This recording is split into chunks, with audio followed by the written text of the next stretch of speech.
Hello and welcome back to my channel Soul of Law. Today we are going to deal with the topic res sub judice, which is given under section 10 of the Code of Civil Procedure 1908. So without delay, let's start.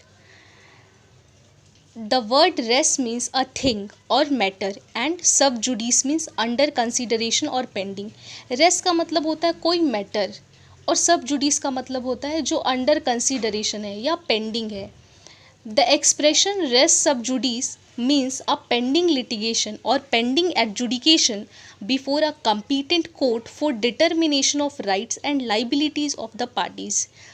Race sub judice का मतलब होता है कोई pending litigation या कोई pending adjudication जो कि competent court में है किसी भी राइट्स और लाइबिलिटीज को डिटरमाइन करने के लिए, पार्टीज की राइट्स और लाइबिलिटीज को डिटरमाइन करने के लिए. इसकी डेफिनेशन अब हम देखते हैं जो कि सेक्शन 10 ऑफ द सीपीसी में प्रोवाइडेड है. Section 10 of the civil procedure code 1908 deals with stay of suit. It provides that no court shall proceed with the trial of any suit in which the matter in issue is also directly and substantially in issue in a previously instituted suit between the same parties and that the court in which the previous suit is pending is competent to grant the relief claimed. इसका मतलब ये है कि कोई भी court ऐसे किसी भी सूट के ट्रायल के साथ प्रोसीड नहीं करेगी जिस मैटर पे जो केस आया हुआ है वो पहले ही इशू में है डायरेक्टली और सब्सटेंशियली कोई भी ऐसे सूट में जो प्रीवियसली इंस्टीट्यूट हो चुका है उन्हीं सेम पार्टीज के बीच में और ऐसे कोर्ट में जो कि कम्पीटेंट है उस रिलीफ को ग्रांट करने के लिए. ऑब्जेक्ट क्या है rule of res sub judice का? तो इसका ऑब्जेक्ट है to prevent the courts of concurrent jurisdiction from simultaneously trying two suits in respect of the same matter in issue. ये प्रिवेंट करता है कोर्ट को साइमल्टेनियसली दो सूट ट्राई करने से in respect of the same matter in issue. Second है adjudicating upon two parallel litigation in respect of the same cause of action, the same subject matter and the same relief. एक case है National Institute of Mental Health and Neuroscience versus C Parameshwara 2005. इस case में ये held किया गया था the policy of law is to confine the plaintiff to one litigation thus obviating the possibility of two contradictory verdicts by one and the same court in respect of the same relief. इसमें ये कहा गया था कि जो law की policy है वो ये है कि प्लेंटिफ को कन्फाइन करना वन लिटिगेशन तक ताकि जो टू कॉन्ट्राडिक्टरी वर्डिक्ट्स की पॉसिबिलिटी है अब वो ना हो पाए. इसेंशियल्स देखते हैं हम rule of res sub judice का. फर्स्ट है there must be two suits. To apply the rule of res sub judice the first condition is there must be two suits. Res sub judice के rule को apply करने के लिए सबसे जो पहला कंडीशन होता है वो ये होता है कि दो सूट्स होने चाहिए, one previously instituted suit and the other subsequently instituted suit. Suit includes a pending appeal also but not an application of leave appeal. Suit pending appeal को भी इंक्लूड करता है बट ऐसे एप्लीकेशन जो कि लीव अपील के हो वो इसमें इंक्लूडेड नहीं है. सेकेंड है the matter in issue in the subsequent suit must be directly and substantially in issue in the previous suit. जो मैटर इन इशू है सब्सिक्वेंट सूट में वो डायरेक्टली और सब्सटेंशियली इशू में होना चाहिए प्रीवियस सूट में भी. It would mean that the entire subject matter of the two suit must be the same. The commonality of a few matter in issue is not sufficient. किसी भी case में कुछ few matters के common होने से race sub judice का rule नहीं लगेगा. जो इंटायर सब्जेक्ट मैटर है दोनों सूट का वो सेम होना चाहिए तब जाकर रेस सब जुडिस का रूल अप्लाई होगा वहाँ. ये बात हेल्ड की गई थी Aspi Jal versus Khushroo Rustom Dadyburjor 2013.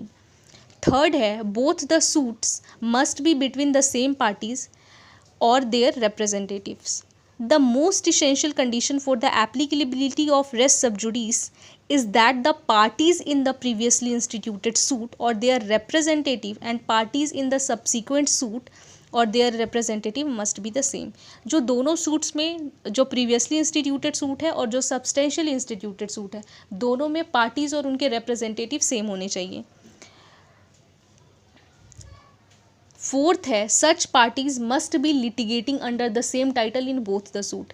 It means suit must be between the parties who have derive title by virtue of order 22 CPC और by virtue of sale by one of the parties of the previously instituted suit to a non-suited party who becomes a party in the subsequent suit.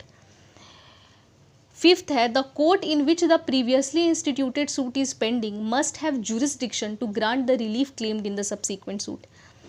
The court in which the previous suit has been instituted should be competent to grant the relief claimed in regards to the subject matter of the subsequently instituted suit.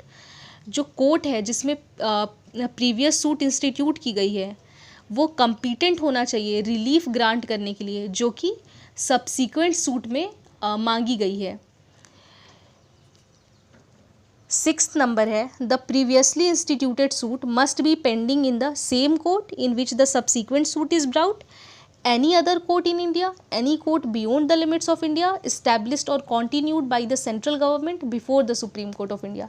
ये कहा गया है कि जो previously instituted suit है वो pending होना चाहिए या तो उसी सेम कोर्ट में जहाँ सब्सीक्वेंट सूट लाया गया है, या फिर किसी भी और कोर्ट में इंडिया में, या फिर इंडिया से बाहर किसी ऐसे कोर्ट में जो कि इस्टेब्लिश्ड और कॉन्टिन्यूड किया गया हो by the central government of India, या फिर before the Supreme Court of India. अब हम देखते हैं test for applicability of section 10। The first test as held in the case of Radha Devi versus Deep Narayan 2003, whether the decision in a previously instituted should operate as res judicata in the subsequent suit.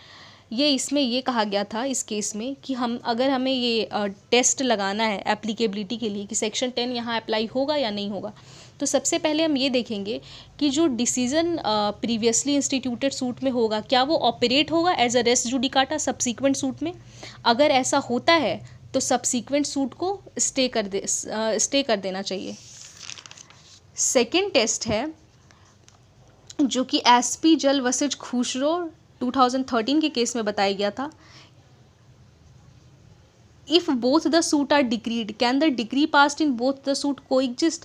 अगर दोनों suit में ही degree पास हो जाती है और जो degree पास होती है बोथ सूट्स में, क्या वो कोएग्जिस्ट कर सकती हैं। थर्ड टेस्ट ये है जो कि राजा राम वर्सेज श्रीमती निहार मोनी 2006 के केस में बताई गई थी। To find out the plaint in one such suit would be the written statement in the other suit or not. जो ये फाइंड आउट करना कि जो प्लेंट है वन सूट में, क्या वो रिटन स्टेटमेंट हो सकता है किसी दूसरे सूट में जो सब्सीक्वेंट सूट है या फिर नहीं। अब हम देखते हैं decree passed in contravention of section 10। अगर सेक्शन 10 के कॉन्ट्रावेंशन में डिक्री पास हो गई तो उस केस में क्या होगा। तो ये पुखराज डी जैन वर्सेज जी गोपाला कृष्णा 2004 के केस में बताया गया था। अ decree passed in contravention of section 10 is not a nullity and therefore cannot be disregarded in execution proceeding. अगर डिक्री पास्ट हो गई सेक्शन 10 के कॉन्ट्रावेंशन में तो वो नलिटी नहीं होगी और एग्जीक्यूशन प्रोसीडिंग में उसको डिसरिगार्ड नहीं किया जा सकता। Section 10 lays down a rule of procedure pure and simple which can be waived by the parties. इसमें यह कहा गया था कि सेक्शन 10 एक rule of procedure lay down करता है प्योर एंड सिंपल जो कि पार्टीज वेव्ड कर सकते हैं। Hence if the parties waive their right and expressly ask the court to proceed with the subsequent suit. यहाँ पे ये बताया गया है कि अगर प्रीवियसली इंस्टीट्यूटेड सूट में जो पार्टीज़ हैं और सब्सीक्वेंटली इंस्टीट्यूटेड सूट में जो पार्टीज़ हैं वो दोनों सेम है और यहाँ पे अगर रेस सब जुडिस अप्लाई होता है, फिर भी अगर पार्टी जो सब्सीक्वेंटली इंस्टीट्यूटेड सूट में वो जिस कोर्ट में गया है, अगर वो उस कोर्ट में जाकर एक्सप्रेसली अग्री करते हैं कि हम इसी कोर्ट में इसी सूट के साथ जो हमने सब्सीक्वेंट सूट डाला हुआ है इसी के साथ हम आगे बढ़ना चाहते हैं, तो वहाँ पे उनकी जो राइट्स होते हैं वो वेव हो जाते हैं और वो दोबारा बाद में चल के आगे चैलेंज नहीं कर सकते हैं validity of the proceeding. So whether an interlocutory order can be passed in subsequent suit stayed under section 10 CPC। तो ये बताया गया था state of Meghalaya versus Union of India के केस में।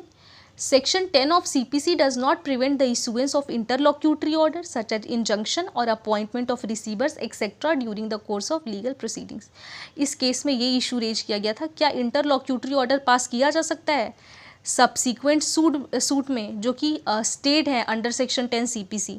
तो ये बताया गया था कि सेक्शन 10 CPC प्रिवेंट नहीं करता है इशुएंस ऑफ इंटरलॉक्यूटरी ऑर्डर जैसे कि इंजंक्शन हो गया, अपॉइंटमेंट ऑफ रिसीवर हो गया etcetera during the course of legal proceedings. It is not applicable to subsequently filed summary suit under order 37. और ये भी बताया गया था इसमें कि ये subsequently filed जो summary suits होते हैं उन पे applicable नहीं होगा under order 37. कंक्लूजन देखते हैं. As from the above discussion it can be concluded that section 10 of the CPC applies to suits and appeals but not on application. ये एप्लीकेशन पे अप्लाई नहीं होता. Section 10 does not bar the institution of the suit, it only bars the trial. यहाँ पे एक चीज़ ध्यान रखने वाली है कि सेक्शन 10 इंस्टीट्यूशन ऑफ सूट को बार नहीं करता, ये सिर्फ ट्रायल को बार करता है. The explanation of this section provided that there is no bar on the powers of the Indian court to try a subsequently instituted suit if the previously instituted suit is pending in a foreign court. अगर कोई suit है वो किसी foreign court में pending है तो Indian courts के ऊपर ये बार नहीं है कि वो उस मैटर के साथ फर्दर प्रोसीड नहीं कर सकते हैं. यहाँ पे एग्जेम्पशन दिया हुआ है. सो अब विद दिस हमने रेस सब जुडिस कंप्लीट कर लिया है. अगर आपको वीडियो पसंद आई हो then like subscribe to my channel soul of law.